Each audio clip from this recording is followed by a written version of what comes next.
હવે ભાગવતજીના વચનથી ઠાકોરજીના વાસુદેવનું જે સ્વરૂપ છે એને અહીંયા સ્પષ્ટ કર્યું.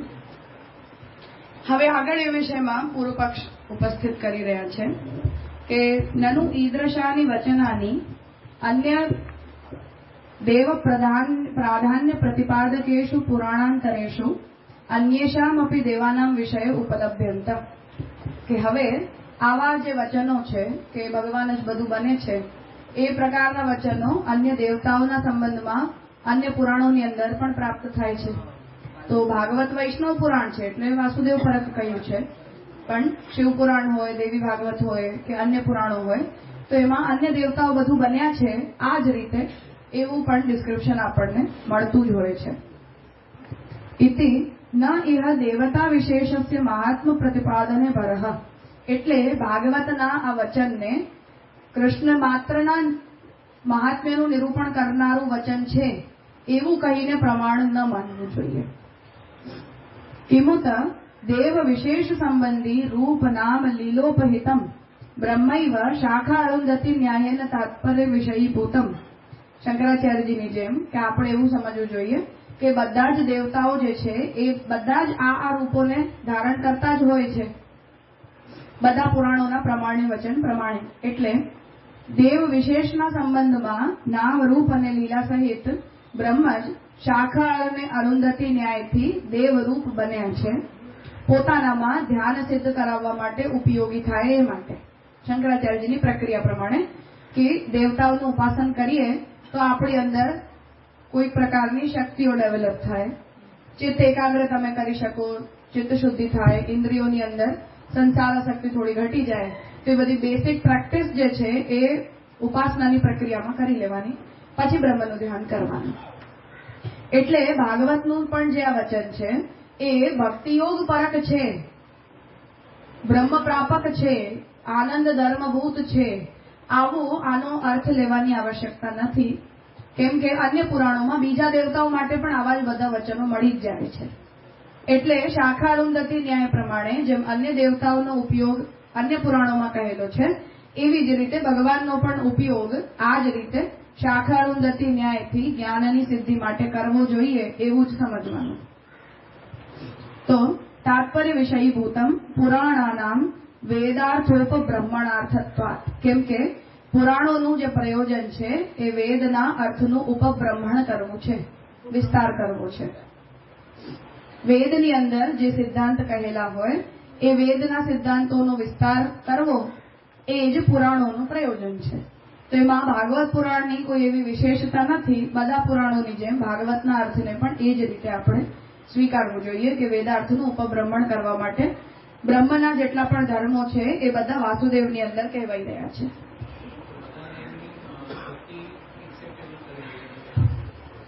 બધા જ દેવતાઓની ભક્તિને શાખા અરુંધતિ ન્યાય જેવી જ માનવી જોઈએ. એટલે તમે જે પુષ્ટિ ભક્તિ કહી રહ્યા છો એ આનંદ ધર્મભૂતા છે, બીજી બધી ઉપાસના કરતા ઉત્તમ છે, બ્રહ્મ પ્રાપિકા છે, એવું બધું કહેવાની કોઈ જરૂર નથી. એ તાત્પર્ય છે.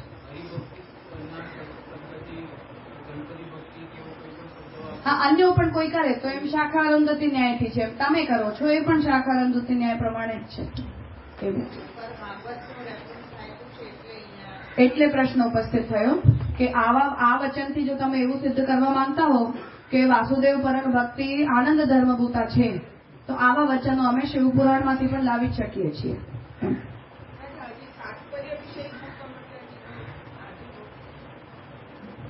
એટલે કે અન્ય દેવતાઓના રૂપમાં જેમ બ્રહ્મ પ્રકટ થાય છે અને એ રૂપમાં પ્રકટ થઈને આપણા માટે એક પ્રેક્ટિસ સેશન ક્રિએટ કરે છે, જે પ્રેક્ટિસથી આપણે બ્રહ્મ બુદ્ધિ કરવા માટે કેપેબલ બની શકીએ છીએ શંકરાચાર્યજીના સિદ્ધાંત પ્રમાણે. તો એમ જેમ અન્ય દેવતાઓ પરક થનારી ભક્તિ શાખા અરુંધતિ ન્યાય પ્રમાણે સગુણ ભક્તિ છે, જેનાથી બ્રહ્મમાં બુદ્ધિ સ્થાપિત કરવાની યોગ્યતા આપણામાં ડેવલપ થાય છે, એવી જ વ્યવસ્થા તમારે પોતાની ભક્તિ માટે પણ માનવી જોઈએ. આપણી ભક્તિ બીજાઓની ભક્તિ કરતા શ્રેષ્ઠ એવું કહેવાની કોઈ આવશ્યકતા નથી. એક એવું વિચાર એટલે એવું હોઈ શકે છે ખરું, જેમ કે આપણે તેમ જ વિચારે કે બધા દેવી દેવતાઓના સકામ ભક્ત હોય, કોઈ નિષ્કામ ભક્ત હોય, ચાલો કે કોઈ દેવીના કોઈ નિષ્કામ ભક્ત છે તો એને એ દેવીનું સાયુજ્ય કે એનો લોક કે જે કંઈ બી હોય પ્રાપ્ત થઈ જાય. પણ કોઈ એવો હોઈ શકે ખરો કે દેવીનો ભક્ત કે જે એમ વિચારતો હોય કે આ દેવીની ભક્તિ કરીને મને બ્રહ્મની પ્રાપ્તિ, પરબ્રહ્મની પ્રાપ્તિ થશે, એવું અહીંયા કહી રહ્યા છે એકચ્યુઅલમાં? નહીં, જેટલા પણ દેવતાઓ છે એ બધા પૂર્ણ બ્રહ્મ નથી. શંકરાચાર્યજીના સિદ્ધાંત પ્રમાણે સગુણ રૂપો છે. તો જેમ આપણે બધા પ્રકટ થયા છીએ એવી રીતે બ્રહ્મ આ બધા દેવતાઓના રૂપોને, સગુણ રૂપોને પ્રકટ કરે છે. ને સગુણ રૂપોનું પ્રકટ કરવા પાછળનું પ્રયોજન કોઈકની કોઈ પ્રકારની સકામ ઈચ્છા હોય તો એને પૂરી કરવી, યજ્ઞ કર્મ વગેરેના અધિષ્ઠાતા તરીકે રોલ પ્લે કરવો, ઉપાસના વગેરેની પ્રેક્ટિસની અંદર દેવતા જીવોને મદદ કરવી, આ બધું જ એ દેવરૂપોનું પ્રયોજન છે. એવી રીતે ભાગવતનું જે વચન આપણે આ ઉદ્ધૃત કર્યું અને એ ઉદાહરણથી આપણે એવું સિદ્ધ કરવા માંગી રહ્યા છીએ કે વાસુદેવ પરક ભક્તિ નિર્ગુણ ભક્તિ યોગ છે, આનંદ ધર્મભૂત છે અને તમારા બીજા બધા દેવતાઓ પરક થનારી ભક્તિ કરતા ઉત્તમ છે. તો પૂર્વ પક્ષી એવું કહે છે કે એવું કંઈ માનવાની જરૂર નથી, કેમ કે ભાગવત જેવા જ વચન બધા પુરાણમાં મળે છે અને બધા દેવતાઓ માટે મળે છે. તો જો એનું ઇન્ટરપ્રિટેશન શાખારુંધતી ન્યાયમાં થઈ શકે તો વાસુદેવ પરક ભક્તિનું જે ડિસ્ક્રિપ્શન અહીંયા થઈ રહ્યું છે એનું પણ ઇન્ટરપ્રિટેશન શાખારુંધતી ન્યાયની અંદર થઈ જ શકે. પણ વાસુદેવની ભક્તિને તમે પછી કોના પરક બનાવો? કોઈ પરક નહીં ને. ભક્તિ તો યુઝલેસ વસ્તુ છે નિયમ પ્રમાણે. પણ પ્રાપ્ત શું કરવાનું એનાથી? કોન્સન્ટ્રેશન.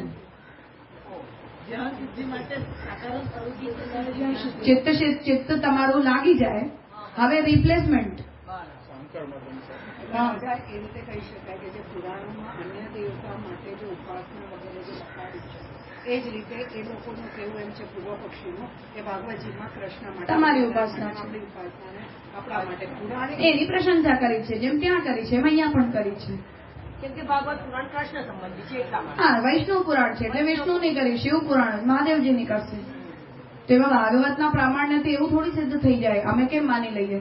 કેમ કે એવું વચન શિવપુરાણમાંથી લાવી લઈએ તો તમે કેવી રીતે એને ઇન્ટરપ્રેટ કરશો કે એ પણ ભક્તિ હવે આનંદ ધર્મ હતા, તોય તમારો ઉત્કર્ષ તો સિદ્ધ ના થયો ને. સમાન સિદ્ધ થયા તમે. આપણે સિદ્ધ ભક્તિનો ઉત્કર્ષ કરવો છે. એનો તો જે શિવનું કરતું હશે તમે શિવ માટે ભક્તિ હશે ને. હા, પણ પછી શિવ પરબ્રહ્મ છે અને આપણને જે ફલ મળે છે એવું જ એને મળે છે એવું આપણે માનશું? એ તો એવું માને છે પણ આપણે નહીં. આપણે નહીં માનીએ ને. તો એ એવું કહે છે કે અમે તમારા માટે નહીં માનીએ. હા, એ તો બરાબર જ છે. અરે પ્રોબ્લેમ એ છે આપણને તો પૂર્વ પક્ષી પાસે એવું નથી કહેવું ને કે અમે માની લીધું કે અમારી ભક્તિ અપકૃષ્ટ છે. આપણે તો એ લઈને બેઠા છીએ મુદ્દો કે અમારી ભક્તિનો ઉત્કર્ષ છે. તો આપણને શિવજીનું મધ્યમત્વ બતાવવું આપણું પ્રયોજન નથી, પણ આપણને એવું તો કહેવું જ છે ને કે અમારા કૃષ્ણની ભક્તિ જે છે એ પરબ્રહ્મ પ્રાપ્તિકા છે. શિવની ભક્તિ પણ જો તમે પરબ્રહ્મ બુદ્ધિથી કરો તો કૃષ્ણનો જે ગુણાવતાર રૂપ મહાદેવજી છે એમના આધિદૈવિક સ્વરૂપને જીવ પ્રાપ્ત કરે છે. આપણે તો એવું જ કહેશું, એને વાત થઈ ગઈ છે. તો પૂર્વ પક્ષી એ કહી રહ્યો છે કે બધા જ પુરાણોમાં આ પ્રકારના વચન મળે છે, જેના કારણે કૃષ્ણ પરબ્રહ્મ છે અને કૃષ્ણ પ્રતિની તમારી જે ભક્તિ છે એ આનંદ ધર્મભૂતા ભક્તિ છે. આટલો એનો ઉત્કર્ષ બતાવવાનો કોઈ લાભ નથી, કેમ કે બધા પુરાણોની અંદરથી આવા વચનો મળી જ જાય છે. તો એ પુરાણોના વચનમાં જો શાખારુંધતી ન્યાય ફિટ બેસતો હોય તો તમારા વચનમાં શાખારુંધતી ન્યાય બેસી જાય. સ્ટ્રોંગ છે પૂર્વ પક્ષ.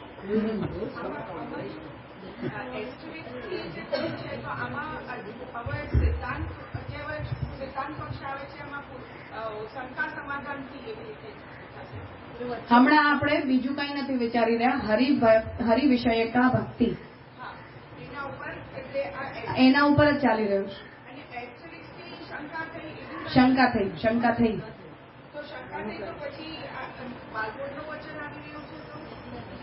હજી ચાલવા દો. એમાં આવે પૂર્વ પક્ષી આપણને આપણું જ વચન શીખવાડે છે કે યથાચ વાલ્લભે बालबोधे ग्रंथेऽपि प्रतिपादितम् अतः शिवश्च विष्णुश्च जगतो हितकारकौ ब्रह्मैव तादृशं यस्मात् सर्वात्मकतयोदितौ निर्दोष पूर्ण गुणता तत्तशास्त्रे तयोकृता કે તમારો જેવો સિદ્ધાંત છે કે બ્રહ્મ જ શિવ વિષ્ણુ વગેરેના રૂપમાં થાય છે અને બ્રહ્મના જ ગુણો વિષ્ણુ અને શિવની અંદર છે એટલે એમની નિર્દોષતા અને પૂર્ણ બ્રહ્મતાનું નિરૂપણ શાસ્ત્ર કરે છે. તો એનો મતલબ એ થયો કે આ ગુણો શિવ અને વિષ્ણુના નથી, આ ગુણો તો બ્રહ્મના ગુણો છે. તો થયો ને શાખારુંધતિ ન્યાય, એવું પૂર્વ પક્ષી કે છે. પણ સિદ્ધાંતિ થઈને પૂર્વ પક્ષ રેસ કરવું કે તમે મહાપ્રભુજીના જ વચનને આમાં યુઝ કરી જાઓ, ઇન્સાઇટ છે.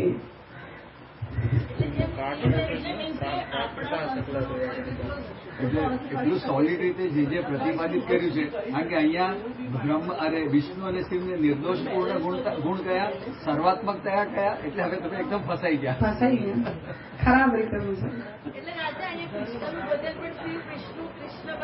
સરખા જ કહેવાય ને.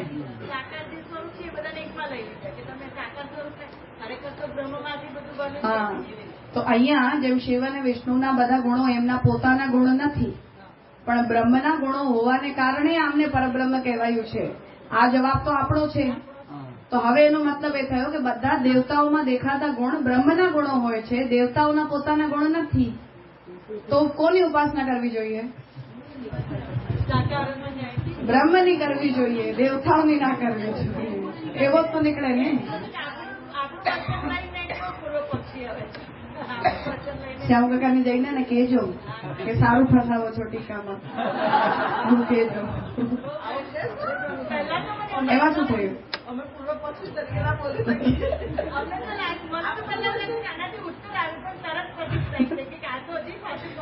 આપણે આપણા જ વચનમાં ઘૂસ્યા ને પોતાનામાં.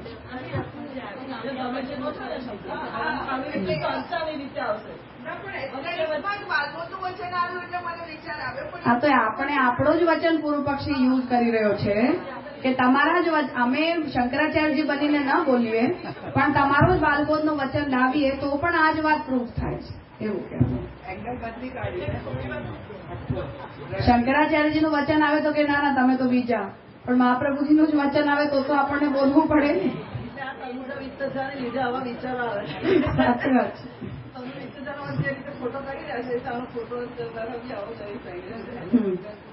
અહીંયા તો લોકો પ્રોપરલી જસ્ટિફાય કરી અહીંયા તો પ્રોપરલી જસ્ટિફાય કરી. હા, તો મતલબ લક્ષણા વગર નીકળ્યો છે આ અર્થ. અભિધાર્થથી નીકળી ગયો. ભાગત્યાગ લક્ષણાની પણ કોઈ આવશ્યકતા નથી આમાં. તો કહી રહ્યા છે ઇતિ ચેત સત્યમ, સાચી વાત છે આ. અન્યદપી કિંચિત અસ્મદ આચાર્ય ચરણાહ એતસ્મિન વિષય પ્રતિપાદયંતિ કે એક વચન પકડીને અર્થ નહીં કરો. અમારે આચાર્ય ચરણે આવા બીજા પણ ઘણા બધા વાક્યો કહ્યા છે. ફરીથી એ જ વાત કે બધા વચનોને રાખી તાત્પર્ય વૃત્તિ કાઢવી જોઈએ. તો એકલા બાલબોધના વચનથી નહીં કરી શકાય. નિબંધના વચનો પણ જોયા હોય એ અને બાલબોધ બંનેના વચનોને સાથે રાખીને જોવું તો જ અર્થ નીકળે. શ્લોકનો ભાગ ત્યાગ કર્યો છે. નહીં એટલે જે શંકરાચાર્ય એક વાક્યનો હા, બસ એમ કે મહાપ્રભુજીના આખા વાંગ્મયમાંથી એક શ્લોક ઉપાડીને કરો તો આવું જ થાય. આવું જ થાય. એટલે પ્રકરણથી થાય. બધું પ્રકરણથી થાય.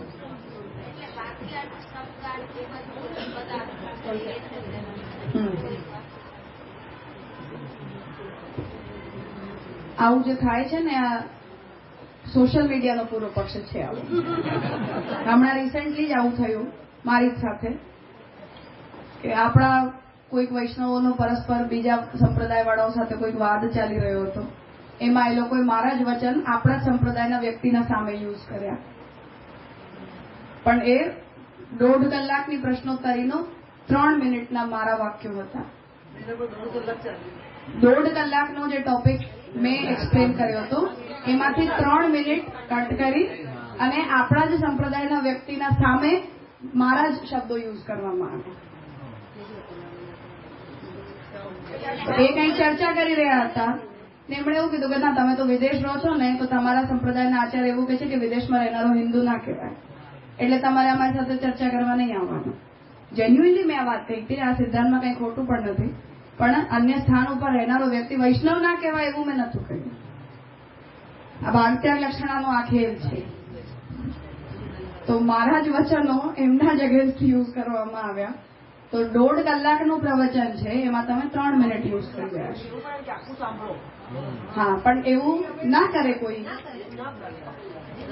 શોર્ટ્સનો જમાનો છે, રીલ્સનો જમાનો છે. તો અમારી પાસે 1 કલાક સાંભળવાનો ટાઈમ તો છે નહીં. અમને બધું ટોપિક 1 મિનિટમાં સમજવું છે. આખી પ્રોસેસ અમને 30 સેકન્ડમાં સમજવી છે. તો આવું થઈ જાય. ભાગત્યાગ લક્ષણ આનું કન્ટેમ્પરરી ફોર્મ છે. હું એ કહી રહી છું, કન્ટેમ્પરરી ફોર્મ છે. ભાગત્યાગ લક્ષણ આવો ખેલ કરે.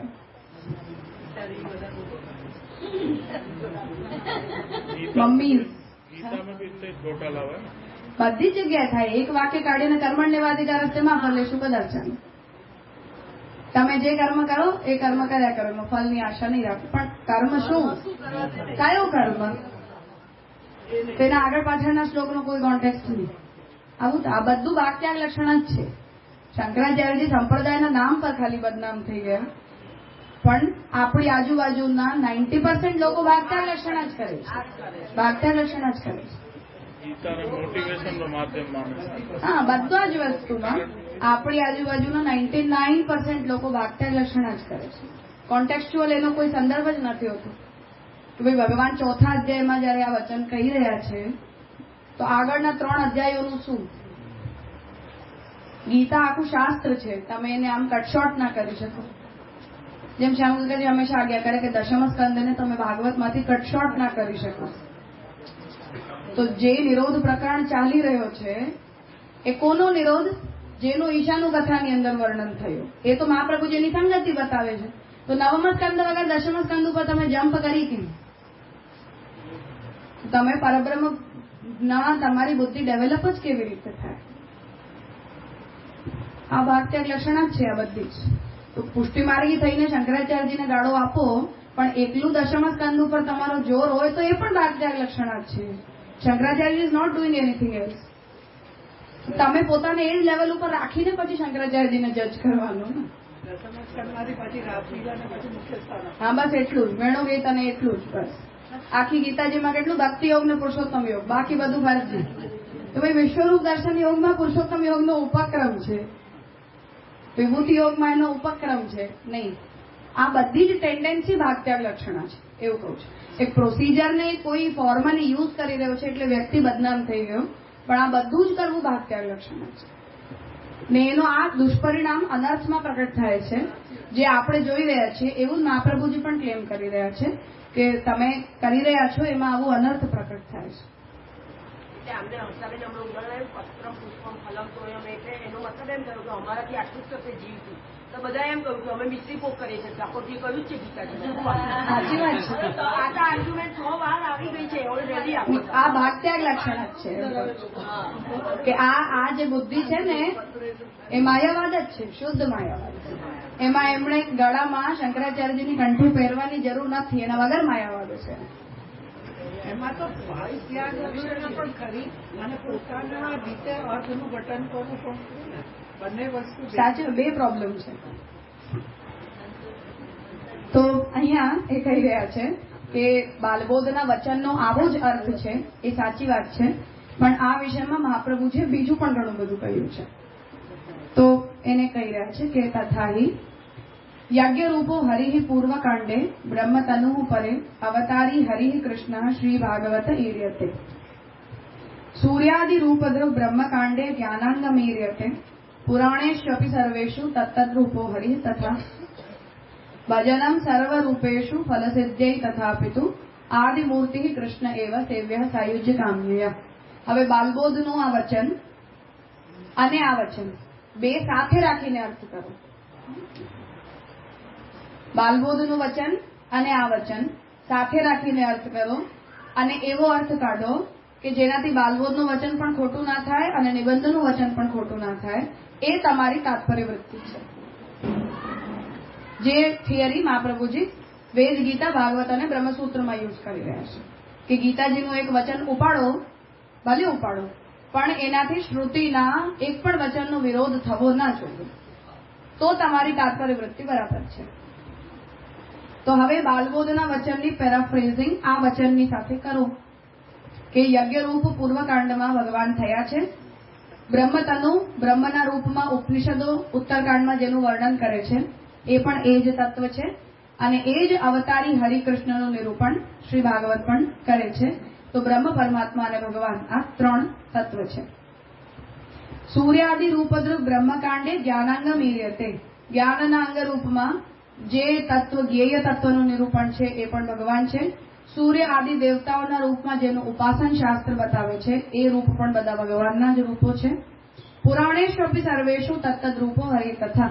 બધા જ પુરાણોની અંદર જે કોઈ પણ રૂપનું વર્ણન કરવામાં આવ્યું છે, મહાદેવજીનું હોય, શક્તિનું હોય, ગણપતિનું હોય, બ્રહ્માજીનું હોય, એ બધા પણ ભગવાનના જ રૂપો છે. ભજનમ સર્વ રૂપેશુ ફલ સિદ્ધે તથાપિતુ. હવે કોઈ ભગવાનના આ બધા રૂપોનું ભજન કરે તો એને ભગવાનના એ રૂપોથી એ પ્રકારનું ફલ મળશે. નિષ્ફળ નથી એ ભજન. ભજનમ સર્વ રૂપેશુ ફલ સિદ્ધ્યૈ તથાપિતુ આદિમૂર્તિ કૃષ્ણ એવ સેવ્ય સાયુજ્ય નામ્યા. પણ મૂળ અવતારી કૃષ્ણને પ્રાપ્ત કરવાની જો આકાંક્ષા હોય તો ભગવાનના મૂળ રૂપે શ્રી કૃષ્ણનું જ સેવન કરવું જોઈએ. અન્ય રૂપો ભગવાનના રૂપ નથી એવું આનું નેગેશન નથી. હવે આગળ વેદોક્તાનામ અગ્ન્યાદીનામ દેવોપાસન બુદ્ધ્યા. વેદમાં બતાવેલા અગ્નિ, સૂર્ય, મિત્ર, વરુણ વગેરે જેટલા પણ દેવતાઓ છે એ બધાનું દેવોપાસન બુદ્ધિથી જ્યારે અગ્નિહોત્ર કરવામાં આવે એટલે અગ્નિહોત્ર કર્મમાં એ બધા જ દેવતાઓને એક એક કરીને આહુતિ આપવા માટે ઇન્વાઇટ કરવામાં આવે કે આ આહુતિ સૂર્યને જાય, આ આહુતિ વરુણને જાય, આ આહુતિ ઇન્દ્રને જાય, એમ કરીને એક એક દેવતાઓને બોલાવવામાં આવે. તો દેવોપાસન બુદ્ધિથી જ્યારે અગ્નિહોત્ર આદિ એટલે અન્ય પણ વૈદિક કર્મો જ્યારે કરવામાં આવે ત્યારે ભેદ બુદ્ધે વિદ્યમાનત્વાત. જો તમારા મનમાં ભેદ બુદ્ધિ હોય કે ઇન્દ્ર બ્રહ્મથી અલગ છે, સૂર્ય બ્રહ્મથી અલગ છે, વરુણ બ્રહ્મથી અલગ છે, તો એના ફલના રૂપમાં તત્ત દેવતા સાયુજ્યમ. તો એનું ફલ શું મળે કે તમને ઇન્દ્રમાં સાયુજ્ય મળે, તમને વરુણમાં સાયુજ્ય મળે, તમને અગ્નિદેવતાની અંદર સાયુજ્ય મળે. પૌરાણિકાહ દુર્ગા ગણપતિ પ્રભૃતયઃ. એ જ રીતે પુરાણની અંદર દુર્ગા, ગણપતિ, સૂર્ય, મહાદેવ વગેરેનું પણ જે વર્ણન છે એમાં પણ જો ભેદ બુદ્ધિ રાખવામાં આવે તો તત્ત દેવતાનું સાયુજ્ય ફલ થાય. અભેદ બુદ્ધિથી કરવામાં આવે એટલે કે જે એ કર્મ છે, જેમ જે અભેદ બુદ્ધિથી એ કર્મ યુધિષ્ઠિરે કર્યું. તો યુધિષ્ઠિરને જ્યારે રાજસૂય યજ્ઞ કરવાની ઠાકોરજીએ આજ્ઞા કરી, ઇન્દ્રપ્રસ્થના ચક્રવર્તી સમ્રાટ થયા, ત્યારે રાજાનું આધિપત્ય બધા સ્વીકારે તો એ ચક્રવર્તી કહેવાય. ધર્મ સ્થાપન માટે ભગવાને આ એક્સેપ્ટ કર્યું કે એક રાજાના છત્રમાં બધા જ રાજાઓ હોય તો યુધિષ્ઠિર ધર્મ રાજ્ય કરે તો બધાના રાજ્યમાં ધર્મ રાજ્ય થાય. એટલે ઠાકોરજીને એમણે પૂછ્યું, બધા એમને સજેસ્ટ કર્યું કે રાજસૂય કરવું જોઈએ. હવે રાજસૂય એ જમાનામાં પ્રતિષ્ઠા સૂચક છે કે બધા તમને શ્રેષ્ઠ રાજા તરીકે સ્વીકારે, બધા પોતાની તમારી સામે પોતાનું માથું ઝુકાવી લે. તો યુધિષ્ઠિરને એવી શ્રેષ્ઠતાની તો કોઈ આકાંક્ષા હતી નહીં. એટલે એમણે ઠાકોરજીને પૂછ્યું કે આ કર્મ કરવા માટે બધા મને પ્રેરિત કરી રહ્યા છે, તો આ કર્મ મારે કરવું જોઈએ કે નહીં? તો ઠાકોરજીએ કહ્યું કે તમે ધર્મરાજ છો એટલે તમારે કરવું જોઈએ. તો એમણે એ કર્મ કર્યું અને એમનું સંકલ્પ કર્યો. સંકલ્પ કર્યા પછી એમણે ઠાકોરજીને એવી વિનંતી કરી કે આ જે કર્મ છે એ કર્મના અધિષ્ઠાતા અન્ય પણ બધા દેવતાઓ જે શાસ્ત્ર વિધિની અંદર વર્ણિત છે એ બધા આપના વિભૂતિઓ છે, એટલે આપ આપની વિભૂતિઓને આજ્ઞા આપો કે મારા યજ્ઞમાં પધારે. એવી યુધિષ્ઠિરે ઠાકોરજીને વિનંતી કરી. હા, કે આ કર્મ મને કોઈ મારી પ્રતિષ્ઠા વધારવા માટે નથી કરવું, ન મને સ્વર્ગાદી ફલોની આકાંક્ષાથી કરવું છે, ન મને ચક્રવર્તી રાજા બનવાની કોઈ આકાંક્ષા છે, પણ આ કર્મ જો હું આપની આજ્ઞાથી કરું તો આપ આપના બધા વિભૂતિ સ્વરૂપોને આજ્ઞા કરો કે મારા યજ્ઞની અંદર બધા પધારે, જેમ આપણે આપણા ઘરોમાં મહેમાનોને આમંત્રિત કરીએ. તો ઠાકોરજીએ બધા જ વિભૂતિઓને આજ્ઞા કરી અને યુધિષ્ઠિરના યજ્ઞમાં બધા પાર્ટિસિપેટ કર્યું. એમાં અગ્ર પૂજા એમણે ઠાકોરજીની કરી અને પછી એ કર્મના અંગના રૂપમાં બધા દેવતાઓનું યથાયોગી સત્કાર કર્યું. આ ભેદ બુદ્ધિથી નથી કર્યું. ડાયરેક્ટ તો એ દેવી દેવતાને સીધું સીધું કરો અને એમને ભગવાનથી અલગ સમજીને કરો તો મહાપ્રભુજી કહી રહ્યા છે કે ભેદ બુદ્ધે વિદ્યમાનત્વાત્. કેમ કે તમે એ બધા વિભૂતિઓને ભગવદ વિભૂતિ નથી સમજી રહ્યા. એ બધાની અંદર તમે ભેદ બુદ્ધિ કરો છો કે આ દેવતા તો સ્વર્ગનો અધિષ્ઠાતા છે, આ દેવતા તો આ લોકનો અધિષ્ઠાતા છે, આ દેવતા તો આ ફલ આપનારો છે. તો ભેદ બુદ્ધે વિદ્યમાનત્વાત્ તત્ત દેવતા સાયુજ્યમ. તો એનું ફલ તો તમને આ જ મળશે કે એ રૂપ ભગવાનનું છે, પણ એ રૂપથી ભગવાન જેટલું મર્યાદિત કાર્ય પ્રકટ કરશે એટલું જ કાર્ય તમારા માટે પણ પ્રકટ કરશે. આ વ્યવહારમાં કેટલું પ્રકટ કરવાનું, વ્યવહારમાં પ્રકટ થવું જોઈએ. એક્ઝેક્ટલી. તો યુધિષ્ઠિરની જેમ આ અન્ડરસ્ટેન્ડિંગ દેખાવી જોઈએ કે એમણે ઠાકોરજીને વિનંતી કરી. આવી જ અન્ડરસ્ટેન્ડિંગ આપણે પણ આપણા ઘરમાં જયારે અન્ય કર્મો કરીએ છીએ ત્યારે પણ કરીએ છીએ. ક્યારેક સમજ વિના કરીએ છીએ, ક્યારેક સમજીને કરીએ છીએ. તો યજ્ઞોપવીત હોય, વિવાહનો પ્રસંગ હોય, એટલે જ ત્યારે એ ગણપતિ પૂજન અન્યાશ્રય નથી કહેવાતું, કેમ કે એ ભેદ બુદ્ધિથી નથી કરાયેલું. ભગવાનની વિભૂતિ છે એ, અને ભગવાને પોતાના એ વિભૂતિ સ્વરૂપને આ કાર્ય માટે નિયુક્ત કરેલા છે. એટલે ભગવદ ઈચ્છાથી એમની એ પોસ્ટને આપણે સન્માન આપી રહ્યા છે. અને એ વિભૂતિ રૂપ છે એ બતાવવા માટે જ આપણે ભગવત પ્રસાદનો ઉપયોગ કરીએ છીએ કે વિભૂતિ છે તો એ તો ઠાકોરજી એમના સ્વામી છે, એમનું મૂળ રૂપ છે, અવતારી રૂપ છે. તો એમના પ્રસાદથી એમને વધારે સંતુષ્ટિ મળશે, અને અનપ્રસાદી હોય એનાથી એમને એટલી સંતુષ્ટિની અનુભૂતિ નહીં થાય. તો આ ક્યારેક અન્ડરસ્ટેન્ડિંગ વગર કરતા હોઈએ, પણ ઇનસાઇટ આપણી યુધિષ્ઠિર જેવી છે આવું કરવા પાછળ. અને એના જ કારણે જ્યારે ગોપીનાથજી પણ આજ્ઞા કરી રહ્યા છે કે તીર્થની અંદર જઈને તીર્થ દેવતાઓનું સન્માન કરવું, તીર્થના પુરોહિતોનું પણ સન્માન કરવું, એમાં પણ એ વિભૂતિ પરકતામાં અભેદ બુદ્ધિ છે, ભેદ બુદ્ધિ નથી. એટલે અન્યાશ્રય નથી. તો સંકલ્પ પહેલા જ ગોપીજન વલ્લભ પ્રીતિ. હા, તો એ આપણી મનની અંદર એ સ્પષ્ટતા છે કે આ બધા ભગવાનના વિભૂતિ રૂપો છે, અને ભગવત પ્રસાદથી જ એમના બધા સન્માન એમનો થવું જોઈએ. જેમાં આપણા ઘરમાં આવનાર મહેમાનને આપણે ઠાકોરજીનું પ્રસાદી હોય એ જ આપણે એમને ખવડાવીએ, જે આપીએ ઠાકોરજીનો ઉપયોગ કરેલું જ એમને આપીએ એ રીતે. તો આ હવે જે આ આખી ડિસ્કશન થયું એમાં બાલબોધ અને નિબંધના આ ત્રણેય વચનોને આપણે એક સાથે રાખીને એનો અર્થ કાઢવો જોઈએ. એને હવે આગળ સ્પષ્ટ કરી રહ્યા છે કે ઇત્યેતેના એટલે આ રીતે શ્રી કૃષ્ણસ્યાપી કેવલ દેવ બુદ્ધ્યા ભજને તું ન મુખ્ય ભક્તિ. તો અમે તો આ વિષયમાં સ્પષ્ટ છીએ કે કૃષ્ણમાં પણ જો કોઈ વ્યક્તિ દેવ બુદ્ધિ રાખે તો એને અમે જે મુખ્ય પુષ્ટિ ભક્તિનું ફલ કહી રહ્યા છીએ તો એને પણ નથી મળવાનું. જેના કારણે ભક્તિ અંશની અંદર શ્રી ગોસાઈજીએ ભક્તિની પરિભાષાઓને બદલી દીધી કે આવી ભાવનાથી ભક્તિ કરો તો એ આસુરી ભક્તિ કહેવાય, આવી ભાવનાથી કરો તો પ્રાવાહિકી કહેવાય, આવી ભાવનાથી કરો તો મર્યાદા કહેવાય, ને આવી ભાવનાથી કરો તો પુષ્ટિ કહેવાય. પણ કરો એક કૃષ્ણની જ, પણ કૃષ્ણમાં જ ભક્તિના પણ ઘણા બધા પ્રકાર હોઈ શકે. તો એને કહી રહ્યા છે કે ભગવાન શ્રી કૃષ્ણમાં પણ જો દેવ બુદ્ધિ રાખવામાં આવે, એમનામાં પરબ્રહ્મ બુદ્ધિ કોઈ ન કરે, અને કૃષ્ણ તો વિષ્ણુ નાયક અવતાર છે, એવી બુદ્ધિથી જો કૃષ્ણનું પણ કોઈ વ્યક્તિ ભજન કરે તો એને પણ મુખ્ય ભક્તિનું ફલ તો નથી જ મળવાનું, પુષ્ટિ ભક્તિનું ફલ એને પણ નહીં મળે.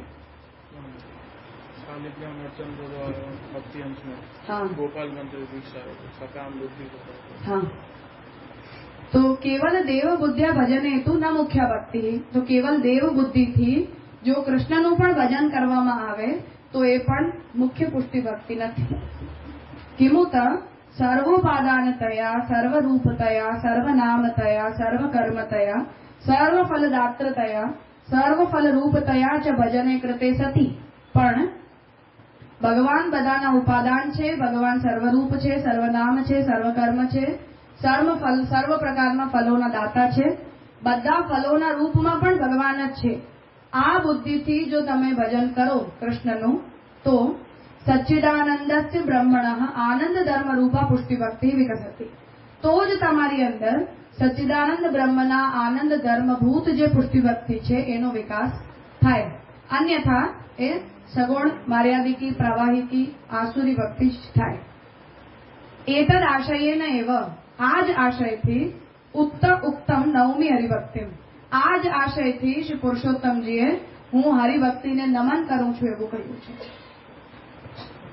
સર્વોપનિષદ સાર રૂપાયામ, બધા જ ઉપનિષદોના સાર રૂપ, સકલ ભક્તોદ્ધારિકાયામ, બધા જ ભક્તોનો ઉદ્ધાર કરનારી, ભગવદ્ ગીતાયામ, ભગવાન દ્વારા કહેલી ભગવદ્ ગીતામાં, જાગરૂકાયામ શ્રી કૃષ્ણસ્ય, જે ભગવદ્ ગીતામાં ભગવાને પોતાનું આ પરબ્રહ્મત્વ પ્રકટ કરીને બતાવ્યું છે, એ શ્રી કૃષ્ણસ્ય પરબ્રહ્મત્વે પરમદેવત્વે, એ ગીતામાં ભગવાને પોતાને પરબ્રહ્મ તરીકે પરમદેવ તરીકે સ્થાપિત કર્યા છે. પરમ ફલદાતૃત્વેપી, અને હું જ બધા ફલોનું દાન કરનારો છું એવું પણ પોતાનું સ્વરૂપ ભગવાને ગીતામાં સ્થાપિત કર્યું છે. એટલે આ વાતને ઉજાગર ભગવાને ગીતામાં જ કરી છે, બીજે ક્યાંય નથી કરી. હમણાં હું ગઈ હતી ત્યારે શામુકાકાજી આ વાતને બોલ્યા હતા. એક પ્રશ્ન હતો ખાલી મારા મનમાં વાક્ય શ્રેષ્ઠતાને લઈને. તો ત્યારે મેં પ્રશ્ન પૂછ્યો હતો કે મહાપ્રભુજીના મત પ્રમાણે વેદ, ગીતા, ભાગવત અને બ્રહ્મસૂત્ર એ 4 ટેક્સ્ટ છે કે એક જ વાક્યનું કન્ટિન્યુએશન છે? કેમ કે નિબંધમાં મહાપ્રભુજી એક જગ્યાએ ગીતા વાક્યશેષ છે એવો શબ્દ લખ્યો છે. તો વાક્યશેષ મીમાંસાની પદ્ધતિ પ્રમાણે કન્ટિન્યુઅસ સેન્ટેન્સને કહેવાય છે, જેમાં વચ્ચે ફૂલ સ્ટોપ ના આવતો હોય. એટલે તમે કોઈ ટોપિકને કન્ક્લુડ જ નથી કર્યું, ચાલી જ રહ્યું છે. તો ત્યાં મહાપ્રભુજી વાક્યશેષ શબ્દ યુઝ કરી રહ્યા છે. તો એમાં મને એવી જિજ્ઞાસા હતી કે 4 શાસ્ત્રોમાં તાત્પર્ય વૃત્તિ તમે કાઢો કે 4 શાસ્ત્રોને કન્ટિન્યુઅસ સેન્ટેન્સની જેમ તમે ટ્રીટ કરો. ત્યારે શામુકાજીએ એ વાતને કહી હતી કે મહાપ્રભુજીની મજબૂરી છે વાક્યશેષ કહેવું, કેમ કે ગીતા વિના ભગવાન પરબ્રહ્મ સિદ્ધ નહીં થાય. મહાપ્રભુજીને કૃષ્ણ વાક્યાનુસારેણ શાસ્ત્રાર્થોએ વદંતી તે ભાગવતા પ્રોક્તા શુદ્ધાસ્તે બ્રહ્મવાદિનઃ, આવું એટલા માટે કહેવું પડે છે કેમ કે વિના ગીતા કૃષ્ણની પરબ્રહ્મતા સિદ્ધ ના કરી શકો તમે. બાકીના 3 વાક્ય છે ગીતા. હા, એટલે વેદ, ગીતા, ભાગવત અને બ્રહ્મસૂત્ર આ એક કન્ટિન્યુઅસ લાઇનની જેમ એને મહાપ્રભુજી ટ્રીટ કરે છે. અને એ ટ્રીટ કરવું એ મહાપ્રભુજીની એટલા માટે મજબૂરી છે કેમ કે ગીતા વિના કૃષ્ણની પરબ્રહ્મતા સિદ્ધ નહીં થાય. આપણે સમજીએ છીએ, મારી સમજ કે બ્રહ્મની પરબ્રહ્મતા વેદમાં છે ને પરમાત્મા ગીતાજીમાં છે. પરમાત્મા રૂપતા એટલે ત્યાં આગળ સર્વાકારતા કહી છે ગીતાજીમાં. તો એમાં કોઈ ડાઉટ નથી, પણ આપણને કોઈ એવું પ્રમાણ વચન જોઈએ, સર્વ સ્વીકૃત પ્રમાણ વચન કે કૃષ્ણ ઇક્વલ્સ ટુ પરબ્રહ્મ. આ ઇક્વેશન ગીતા વિના પોસિબલ નથી. કેમ કે જે કૃષ્ણ તાપીની ઉપનિષદ વગેરે જેટલા પણ આપણે કોટ કરતા હોઈએ છીએ એ બધા પણ સર્વમાન્ય નથી ટેક્સ્ટ. એ બધા ઉપનિષદો જે છે એ બધા જ ઉપનિષદોની વૈષ્ણવ, શૈવ અને શાક્ત વ્યાખ્યાઓ લખાયેલી છે એવું સર્વમાન્ય પદ્ધતિ છે કે એ બ્રહ્મ બુદ્ધિનું આધાન મેં કૃષ્ણમાં કરીને કૃષ્ણ તાપીની ઉપનિષદ લખ્યું છે. કેમ કે એવું તો રામ તાપીની ઉપનિષદ પણ છે. તો જે પુરાણોનો ઝઘડો ઉભો થાય એવો એ બધા ઉપનિષદોમાં પણ ઝઘડો ઉભો થાય.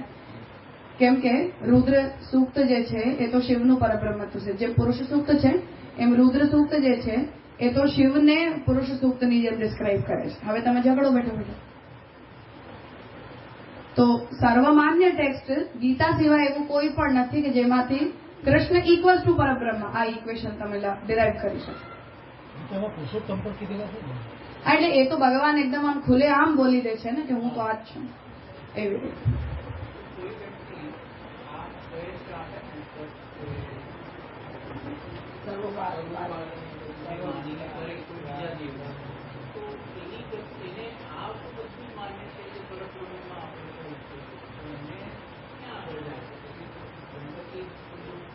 આદિદૈવિક રૂપમાં છે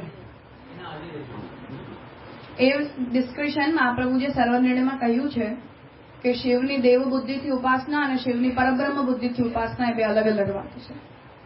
તો દેવ બુદ્ધિથી તમે શિવની ઉપાસના કરો તો આદિભૌતિક શિવ જે કૈલાશ સ્થાનીય છે એમનું સાલોક્ય મળે, અને શિવ પરબ્રહ્મ છે એવી બુદ્ધિથી શિવની ઉપાસના કરો તો ભગવત વિભૂતિ રૂપ, ભગવત ગુણાવતાર રૂપ જે મહાદેવજીનું આદિદૈવિક સ્વરૂપ છે એમાં જીવની ગતિ થાય.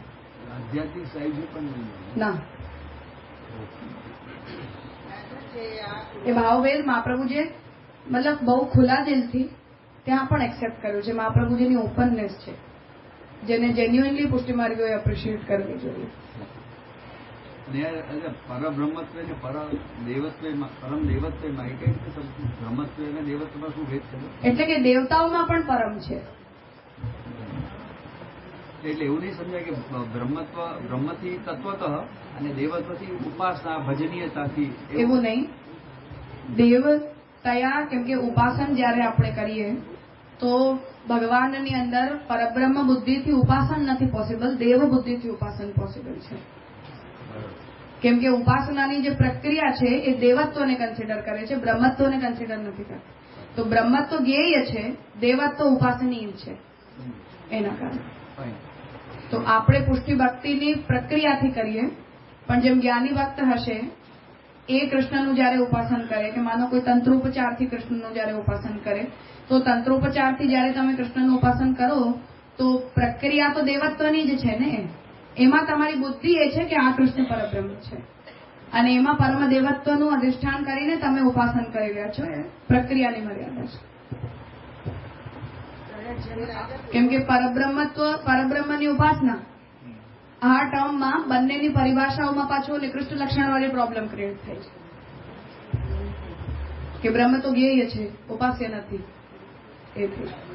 એટલે જ્ઞાનથી ઉપાસ્ય છે.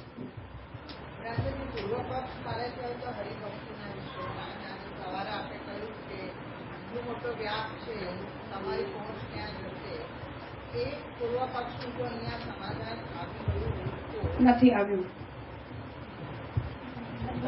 આઈ એમ ટેલિંગ યુ, નથી આવ્યું. સી, હું આપણી વચ્ચેની ચર્ચાઓને ઓમિટ કરી. જનરલ ફ્લો જે છે આનો ટેક્સ્ટનો એ છે કે પહેલા આપણે ભાગવતને વેદ ગીતા અને બ્રહ્મસૂત્રના સાર હોવાને કારણે કોટ કરી કે ભગવાન પ્રત્યે નિર્ગુણ ભક્તિ યોગ છે આ એવી આનંદ ધર્મ રૂપતા ભાગવતના વચનથી સિદ્ધ થઈ રહી છે, જેના પર પૂર્વ પક્ષીએ પ્રોબ્લેમ રેઝ કરી કે એવું બીજા પુરાણોમાં બીજા દેવતાઓના પણ વાક્ય છે. તો એમાં આપણે બ્રહ્મ ધર્મત્વને ફોકસમાં લાવવું જોઈએ. દેવનું બ્રહ્મ ધર્મત્વ આવું કહેવાની કોઈ જરૂર નથી. જેના ઉપર આપણે મહાપ્રભુજીના ઇન્ટરપ્રિટેશનને લાવ્યા કે મહાપ્રભુજી એવું કહી રહ્યા છે કે ભગવાન આ બધું બને છે, એમાં કોઈ ડાઉટ નથી, પણ જેને ભગવાનના મૂળ રૂપની પ્રાપ્તિ કરવી હોય એને મૂળ રૂપનું ભજન કરવું જોઈએ. અને ભગવાન જે મર્યાદિત સ્વરૂપથી અન્ય ફલો પણ પ્રદાન તો ભગવાન જ કરી રહ્યા છે, તો એ ફલોથી જેને સંતુષ્ટિ હોય એને એ ફલોને પ્રાપ્ત કરી લેવા જોઈએ. એટલે મને કોઈ વ્યક્તિને ઓફિસમાં મળી લેવાથી સંતુષ્ટિ મળી જતી હોય તો મારે એના ઘરે ના જવું જોઈએ.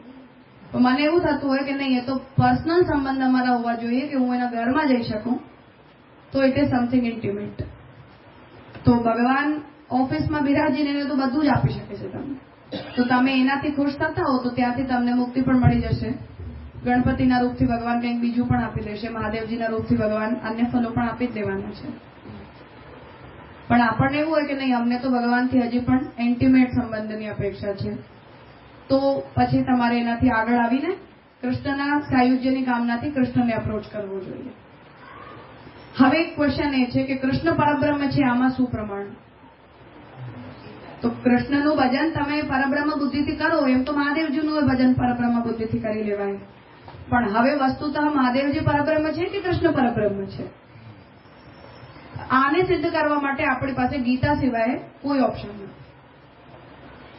અને ઓપ્શન નથી આવું ક્લેમ કરવામાં આપણને શરમ એટલા માટે નથી કેમ કે આ સિદ્ધાંત સર્વમાન્ય છે. કેમ કે બ્રહ્મસૂત્રના સ્મૃતિશ્ચ આ સૂત્રથી કેવલ મહાપ્રભુજી નહીં, બધા જ ભાષ્યકારોએ સ્મૃતિમાં પ્રમુખ ગીતા અને અન્ય સ્મૃતિઓ, અવાંતર સ્મૃતિઓ આવું બધાએ ક્લેમ કર્યું છે, બધાએ એક્સેપ્ટ કર્યું છે, ઇન્ક્લુડિંગ શંકરાચાર્ય, રામાનુજ, મધ્વ. એટલે કેવલ વૈષ્ણવાચાર્યોએ આવો અનર્થ કર્યો હોય એવું નથી. સ્મૃતિશ્ચ સૂત્રનું સાર્વત્રિક તાત્પર્ય ગીતા જ છે.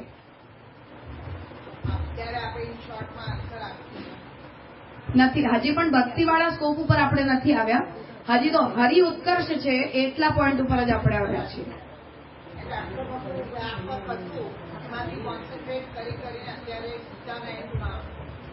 કે કૃષ્ણ પરબ્રહ્મ છે, પરબ્રહ્મ તું કૃષ્ણો હિ, આ સ્ટેટમેન્ટને આપણે પ્રૂફ કરવા માંગી રહ્યા છીએ. હવે કૃષ્ણ સેવ્ય એ નેક્સ્ટ છે અન્ડરસ્ટેન્ડિંગ. આ પૂર્વ પક્ષમાં જેવી રીતે પુરુષોત્તમજીના વિધાનની નીચે જે જેની ટીકા આવે છે તે ઉત્તર પક્ષમાં નથી ને? છે ને, અહીંયા નીચે એટલે એમાં આવ્યું એટલે નહીં, ગ એટલા માટે આવ્યું કેમ કે પુરુષોત્તમજીએ જવાબ આપવાનું ગ થી ચાલુ કર્યું છે. પણ એટલે શાંભવન ટીકા ત્યાં ગથી ચાલુ નથી થતી ને? ગ થી જ ચાલુ થાય એટલે છે. હમણાં હા, એટલે જ મેં કીધું કે આ હરિભક્તિ વાળો જે વિશેષણનો જે ટોપિક છે એ સ્વતંત્રતાથી શ્યામકાકાજી ટીકામાં જ લાવ્યા છે. પૂરો થશે ને આ એ પૂરું થશે પછી મૂળ ઉત્તર પક્ષ અને પછી શ્યામકાકાજીનું એનો પર વિવેચન થશે.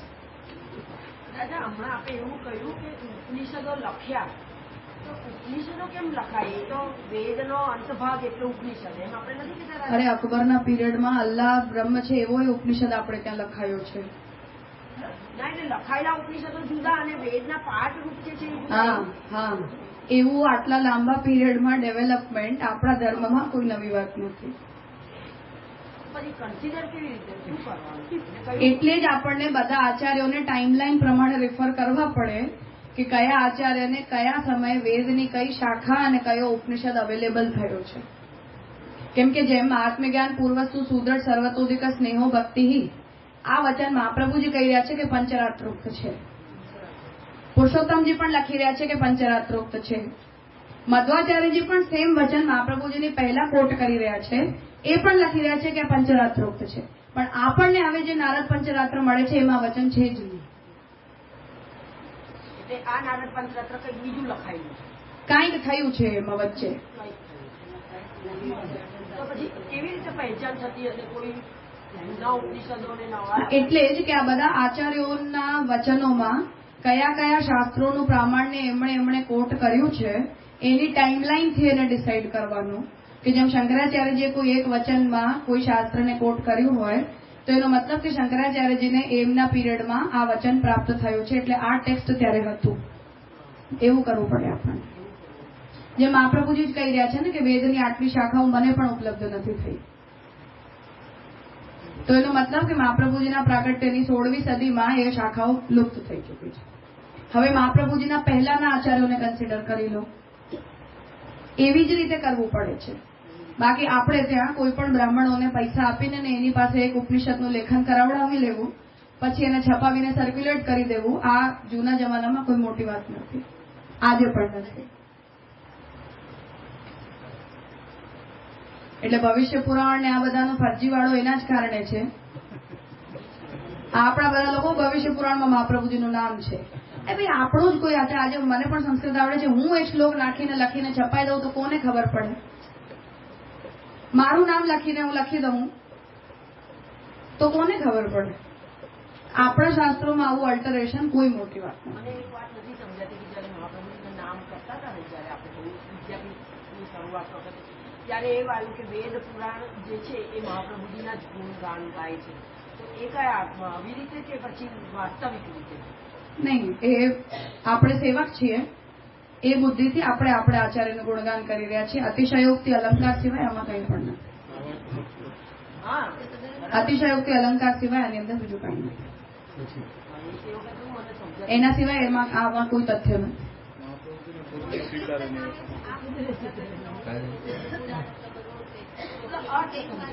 એ તો મહાપ્રભુજી એનો સાચો અર્થ પ્રકટ કર્યો એટલે. તાત્પર્ય એ છે કે આપણે ત્યાંના શાસ્ત્રોની અંદર આવું ઓલ્ટરેશન થવું એ કોઈ મોટું, જેમ ભાગવતમાં જ ઓલ્ટરેશન મહાપ્રભુજીની પહેલા થઈ ચૂક્યું છે. 3 પ્રક્ષિપ્ત અધ્યાયો ક્યાંથી આવ્યા? હા, તો મહાપ્રભુજીના જમાનામાં ભાગવત બદલાઈ ગઈ છે. હા, તેવું તો લોકો કર્યા જ કરે છે હવે પણ. ભાઈ તમે જ એક વ્યક્તિ રામાનંદી સંપ્રદાયના આચાર્ય છો, તમે જેમ આપણા આચાર્યો બેઠા બેઠા નહીં મહાપ્રભુજીના સિદ્ધાંત રસના વચનો આઉટડેટેડ થઈ ગયા, તેવું બધા લોકોના બુદ્ધિ થઈ જાય હવે.